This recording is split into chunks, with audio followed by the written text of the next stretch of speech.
Published by Humble and developed by Gus Department, Aegis Defenders is a game that was crowdfunded via Kickstarter campaign. With a total of 4,077 backers, Gus Department received the grand total amount of $145,815. So it was safe to say that this game had what it needed to be realized. Actually, the three main people who started the Gus Department indie development entity was Bryce Coe, who serves as the director for Aegis Defenders and is also an amazing illustrator whose artwork is detailed and rather unique. Lifu Lin, who serves as the engineer for Aegis Defender, and lastly Scott Steven, who serves as the lead producer. All of these guys were graduate students of the University of Southern California. But it was just not these three that helped make this game what it is. They also had help from a few others. To understand some of the hardships and lessons learned when trying to get this game off the ground, I recommend reading Scott's multiple posts entitled Aegis Defenders, Crowdfunding Post-Mortem. Link will be in the description if you want to check it out. Since the time this game was first presented to the public by the Kickstarter video, and comparing it to what we have today in the finished product, it's evident that a significant amount of changes were apparently made, such as the levels, the way each character converse with each other, the cosmetic look of menus, and also many other things. Even though these changes were made over time throughout the game's development, the general principle of its gameplay remained unchanged and intact. On February 8, 2018, Aegis Defenders were released to the public. I love rocking with the PS4 version, so I'll be reviewing that version. So let's get into it. Aegis Defenders tells the story of these two characters by the name of Bart and Clue. Both are relatives that are ruin hunters, pretty much people that look for artifacts of value and then sell them to the highest bidder. One day they stumbled across this old looking machine which is, and you guessed it, an Aegis. Think of what would happen in the future if nations were fighting with each other, and one nation had a powerful Gundam at their disposal while the other lands only had sticks and stones and a few guns to work with. This perfectly paints the level of power that Aegis grants. After Bart and Clue discovered this machine, it's not too long before others become interested in it. Along their journey, they will come into contact with other characters who become your companions, learn more about this world history and why things became the way they are, and also learn about things that took place in each individual character's past. The presentation of Aegis Defenders utilizes two distinct styles of art. The first style, of course, is the 16-bit art, which is primarily the visual representation that you will see throughout this game. The second type is the hand-drawn art style, which will be seen during the cutscenes that take place at pivotal moments of the game's storyline. The characters are very much animated and distinct in their designs thanks to the beautiful art direction of Bryce Coe. And the bright and vibrant to dark neon colors gives the player some visuals to behold. The color palette that this game utilizes, the details put into the characters and environments are just gorgeous. The variety and level designs are really impressive as well. Nothing seems to be copy and paste nor repeated. As far as the hand-drawn art styles, the visual representation of these small 16-bit characters being humanized and represented to you in still frames don't look bad either. The last thing I want to say about this game presentation is how well the camera display was done when multiple players are playing co-op.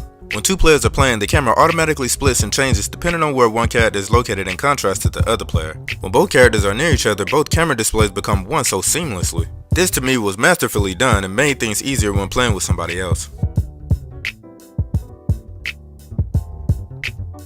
Aegis Defenders gameplay provides various styles found within different gaming genres. The main three are platforming and puzzle solving, side-scrolling action, which is another word for Metroidvania-like gameplay, and lastly tower defense. I'll be breaking each of these three different gameplay styles down and how it corresponds with the three genres mentioned. Instead of playing as one character, you're going to be fluctuating between multiple in order to utilize their strengths to maneuver through obstacles and to stay alive. The player has the ability to call over their companion when they are not behind certain doors, more on that later, or it can signal the other character to stand in a specific place until being called again. Every character has their own benefits, ways of doing things, and their uses, so it's good for the player to become very familiar with each character so you can optimize your strategies and increase your efficiency. But in order to stay alive, you have to be aware of what is going on your screen. So let's go over the basics first of what's displayed on your screen. These red hearts are your character's health. Get hit too many times and you lose hearts, and when they are all gone, it's game over. The yellow hearts belong to what you will be protecting. There are also yellow hearts found on stages that can be added to your overall number that you already have. The pictures located in the middle of the screen are characters you can control or play as for that level. And lastly, these things located on the right side of the screen are the number of resources you will find on your journey to craft things with. More on that in a sec though. Now for the breakdown of the different gameplay styles this game is going to take you through.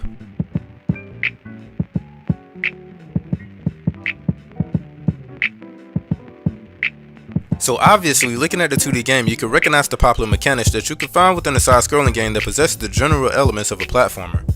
Getting from point A to point B is the name of the game, or at least surviving until you reach the destination. However, one of the game mechanics in this game that more so earned the puzzle solving title is due to the game's crafting system. Crafting items is one of the skills you're going to need to have knowledge of in order to survive. You can craft everything from blocks to turrets and soon dragon heads. Each item you craft requires a combination of items with specific amounts of each to create something. You start off with learning how to create objects and tools by combining two of the same items. But as soon as the player learns the rewards that come with combining materials that are different, this would unlock more advanced items. Some of the necessary materials may actually come from one of the playable characters you have to team up with. This encourages experimentation, especially when you understand that each character and what they craft coincides with the character's personality.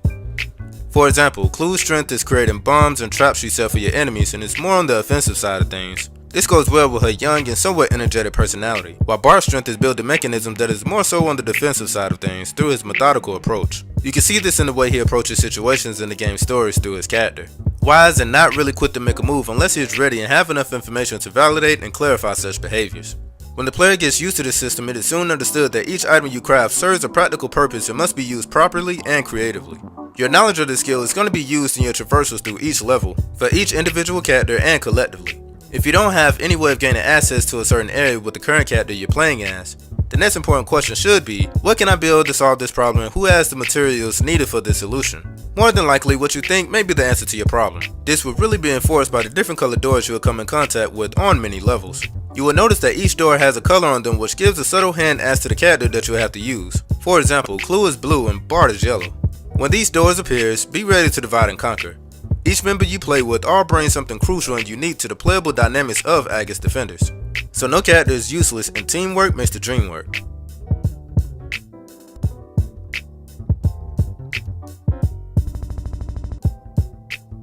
As I stated before, Aegis Defenders obviously is a side-scroller game, and each character has their own way to defend themselves. This is where the terminology action comes into play. Each character comes with their own quirk and weapons for defeating monsters. Clue, Bart, and every other character you play with can utilize two different weapons, with each having its own specific uses that could bring you victory if you use them correctly for the proper circumstance. For example, Clue's weapons are a bow and arrow and two twin pistols. She is good in the realm of causing some major damage via projectiles. She also has the ability to dash backwards quickly and charge up her attacks. When it comes to airborne enemies, she is great to have in your team because of her arsenal. Bart, on the other hand, has a hammer and another weapon which can do more damage to enemies. While building and crafting items, his hammer quickens the time it will take for it to be created. He can also be used as somewhat of a tank due to his ability to block and hold off incoming enemies who are primarily ground-based. If you can recall what I said about encountering doors being color coordinated for specific characters that is specified for, certain enemies go by that same concept. If the color of an enemy is blue or yellow, you should know which character is better suited to face off against them. If you try to defeat an enemy whose color does not coincide with the characters that you're using to face off against it, you can still defeat it. The only catch is that the attack that you will dish out to it will only cause minimal damage. This works for majority of monsters that you will run into. However, once you attain more powerful weapons, this game mechanic wouldn't be something that you have to worry about. But if you're just starting out Aegis Defenders, take heed to the color coordination rule.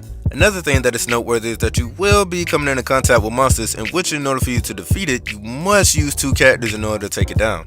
And again, remember what I said, teamwork makes the dream work.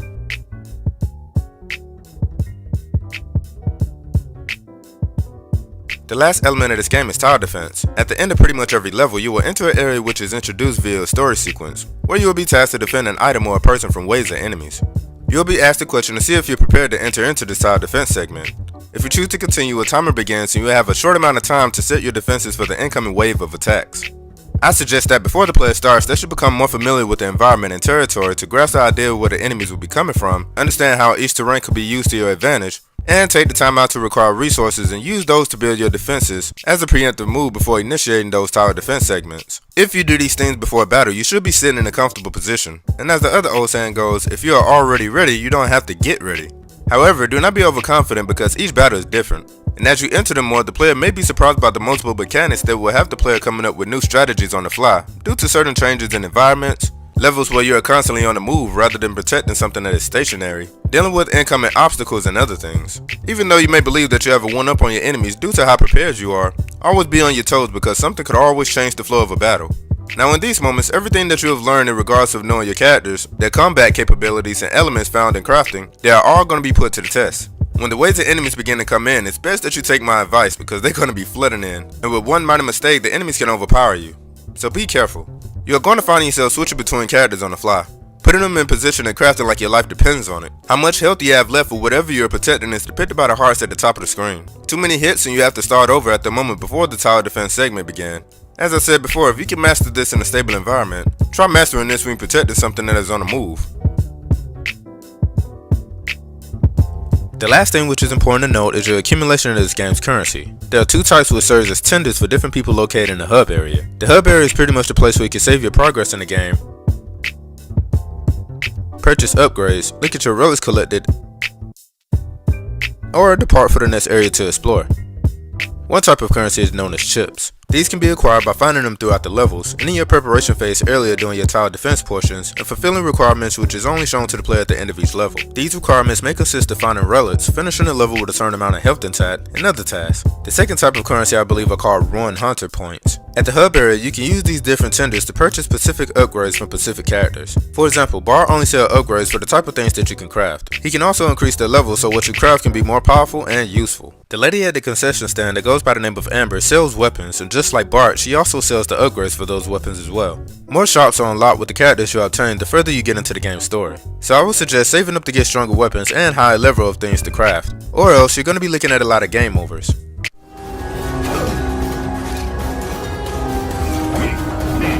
The sound design of Aegis Defenders is actually great. Hearing a nice little clank when Bart is constructed something is charming.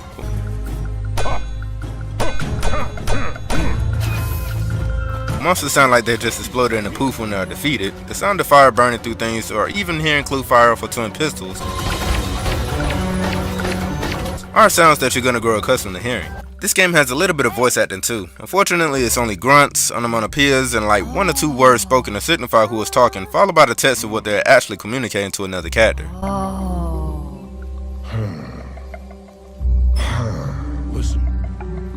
But overall, the sound design of Aegis Defenders is actually nice.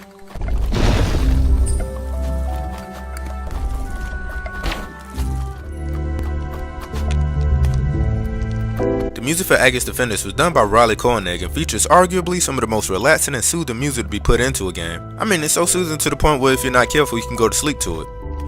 Out of all the tracks on this game's OST, the 2 you're definitely going to have stuck in your head due to the many times you're going to hear it are Caravan, which is played during the time that you're in the hub area,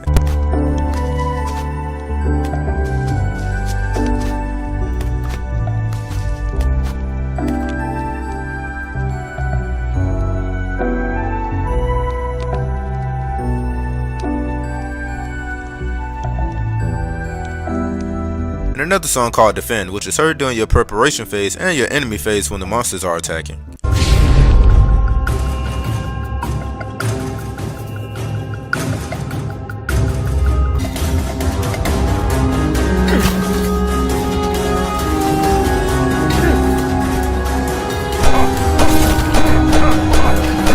You can check out the OST for yourself. The soundtrack is available where music is sold digitally for the most part. Links to where you can listen to it will be provided in the description below.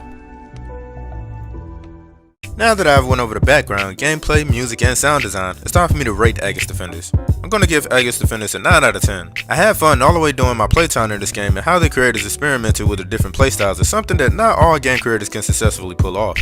The only thing that I wish that this game had more of was voice acting. And that's about it. A lot of love was put into this game, and for the price of $20, I would consider this game a true hidden gem. This game is available now for Steam, Nintendo Switch, and PlayStation 4. Congratulations to everyone who worked on Aegis Defenders, because this most certainly was an experience I enjoyed. And with that said, I fully recommend you checking out Aegis Defenders. Peace out, everyone.